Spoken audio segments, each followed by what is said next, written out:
Hello, everyone. Uh, uh, where do I begin?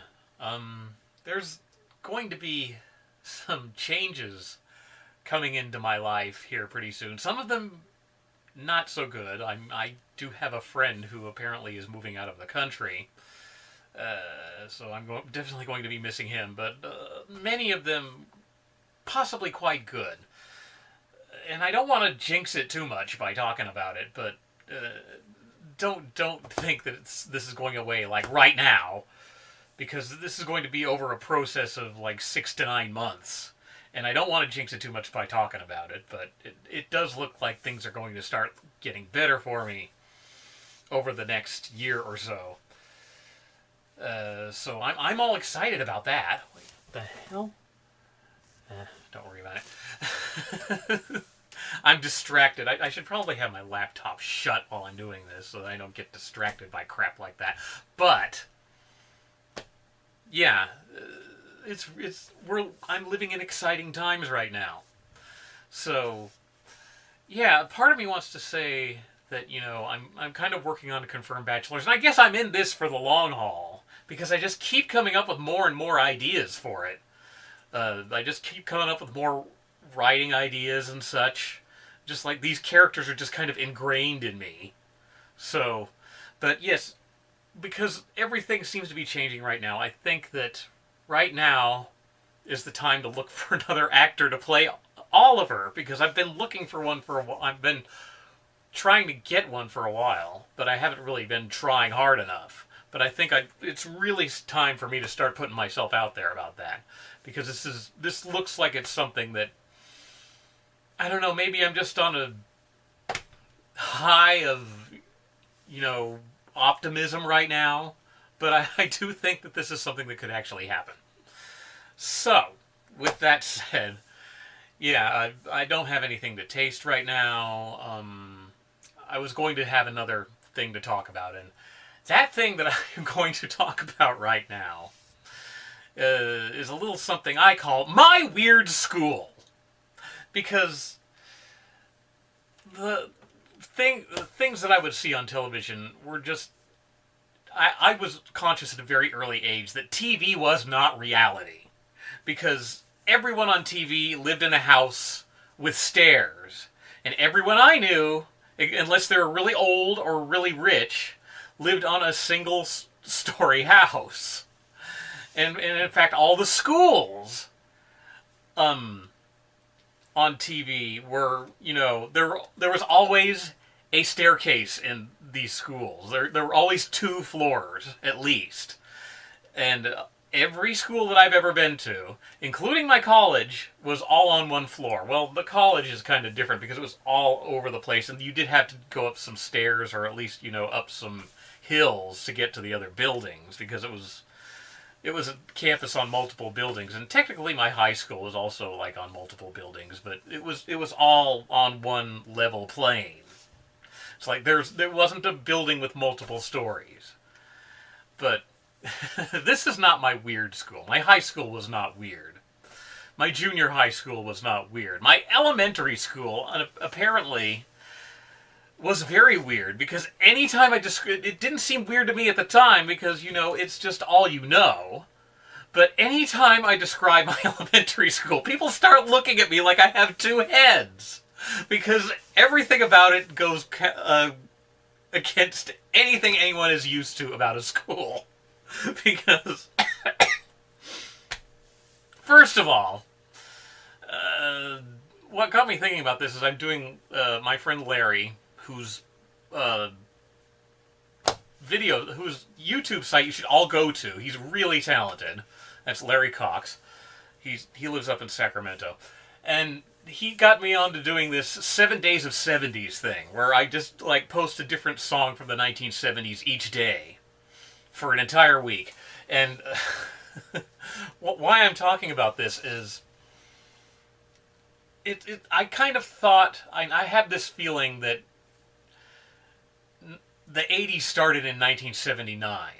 And that seems kind of weird to some people because it's still disco. But yeah, there are also like new waves starting because I've noticed the iHeart 80s station, the 80s station that plays all 80s songs, is playing stuff by, Blondie and, the Buggles' Video Killed the Radio Star and Gary Newman's Cars. These songs are all from 1979.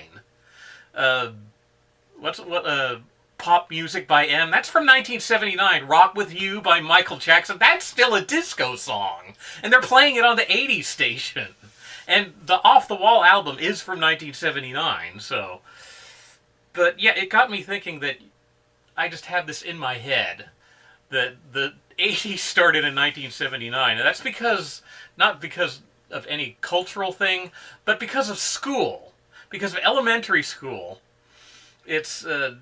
4th through 6th grade is kind of a block for me because of the way that my school is. Well, my elementary school was. And everyone gets like looks on their face and they say, "My gosh, it sounds like some kind of horrible science fiction thing when I talk about, the lower pod and the upper pod at my elementary school." I keep saying high school. But yeah, actually what it is kindergarten was cordoned off in its own area off to one side. There were like 2 kindergarten buildings. And they're just off behind this cyclone fence with slats in it. Kind of like I was telling you when I was talking about the Hilltop Drive-In. But yeah, it's like the kindergartners were off in their little spot. And then there's the lower pod, which is grades 1 through 3, and the upper pod, which is grades 4 through 6. And that's why 1979 seems to be the start of the 80s for me, because I went into 4th grade and I moved from the lower pod to the upper pod. And the pods were like hexagonal-shaped buildings. It's like each of them was built around like this sort of central courtyard, although it was all indoors. And the classrooms were sort of all at the outer hub. And there weren't any actual walls. Well, there were walls between the classrooms, but they were just like partitions. And there's actually... so that there was less chance to be, distracted by, other teachers teaching stuff. Although you could still kind of look across the courtyard and see, like, what the other teachers were doing.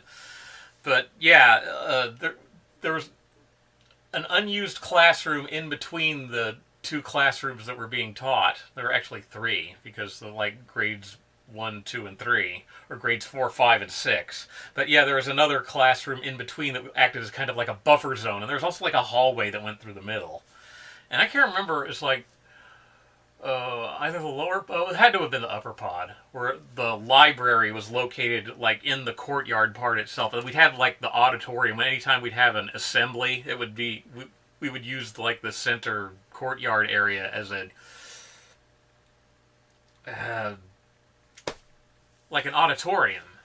It's like they just set up chairs and put up a stage and, they do something. I don't know. But, yeah, and the other thing about this school is the classes did not have numbers. They had names. And apparently this was not the only one that was like this. Apparently there was another one, another one where they were all the names of presidents, U.S. presidents. But my school was they were all, like, maritime themed. The kindergarten classes were surf and sand. The lower pod was all names of seashells. There's Cowrie, Murex, Periwinkle, some other ones that I don't remember. And the upper pod was all names of different kinds of boats. Because there's sloop, brigantine, something else. I can't remember. But, yeah, schooner, yeah, that was another one. But, yeah, this is the way it was. And, the other thing that just people freak out about when I tell them this is, we didn't have a bell. It's like when class was over, there wasn't a bell. Instead, there would be it would go blue. I can't even do this without laughing. It would go bloop.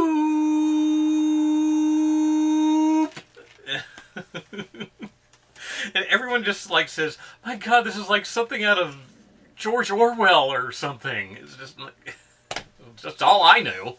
But yeah, and it was there's like this ramp that goes down into the courtyard area, and everything was covered in carpet. And I remember there was like these metal hand railings, and you get zapped by them, because of the static electricity. It's like, ow! You just jump a little bit, and we didn't have lockers. We had tote trays. I keep calling them tow trays. That's what kids. I think kids heard tote tray and they thought tow tray. And the other thing I remember was like the teacher had an intercom button where she could talk to the office, or he, because I had like one male teacher in fourth grade, Mr. Bell. But yeah, there's like a little button, and of course we had the little old timey speaker with the gold threaded speaker grill. Remember those? It's like sometimes you still see those around. It's like some places I know that the half price books in Berkeley still has one of those. I don't know if it's like actual or if it's fake.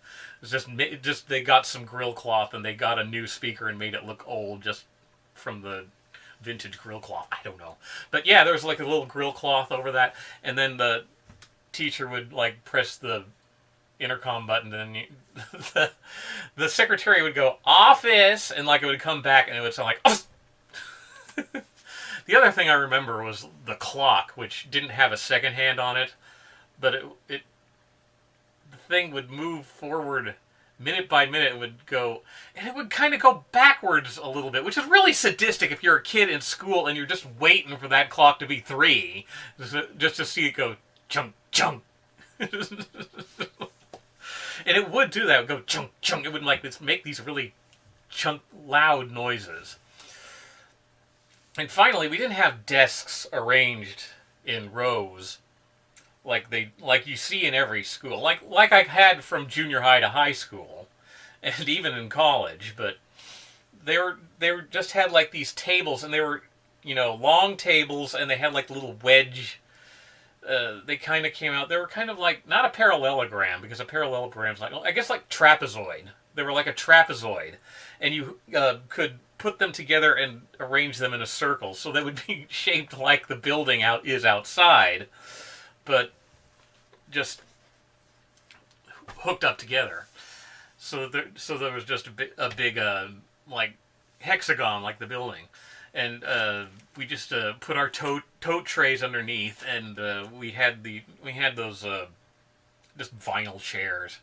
They also just had huge amounts of static electricity. I remember girls with long hair, and their hair would always stick to the back of the chair because of all the static electricity those things would generate. And our lunchroom, which was also our music room, was actually in the... they were in a couple of portable buildings in between the lower and upper pods. And we usually... I don't remember if we ate lunch in there. Yeah, we had to have eaten lunch in there when it rained, but outside, there were benches outside that we eat at, and everyone was always talking about how like stuff was so unsafe when we were kids, and that's definitely true, because I remember our playground was just hard blacktop, just like as far as the eye can see, just everything was hard blacktop, and they had like monkey bars and the little gymnastic bars just over hard blacktop. It's just so crazy. And I remember we had the Foursquare courts. I remember Foursquare was a really big thing. It's like, who plays Foursquare anymore? Do kids even play Foursquare anymore? Remember Foursquare? It's just like hitting the ball around with the little rubber void ball, the things that they'd use for freaking dodgeball. Oh my God. Or kickball. That was the other one. But we had we always, like during recess, we'd play Foursquare, or we'd play tetherball, which is basically the same idea as Foursquare. And the thing I always remember is like if you were held, if the teacher kept you after school, or if you had something going on after school and you just wound up going late for some reason, just how mournful it would sound when you were leaving and you just get the wind blowing by, because the school was right next to the bay. So there's always like wind blowing off of it, and you just get that sound of the the chains on the tetherball poles going clang, clang, clang as the wind's blowing by. Anyway, that's my weird school. So, don't have anything to taste. I think I've been through that. I already had my delicious apple black tea. Actually, today I had the Huang Chuan Earl Grey milk tea. I could show you the carton, but I think I smushed it and threw it out, so don't worry about that. Anyway, yeah, that's all for today. We'll just leave it here, and see you around.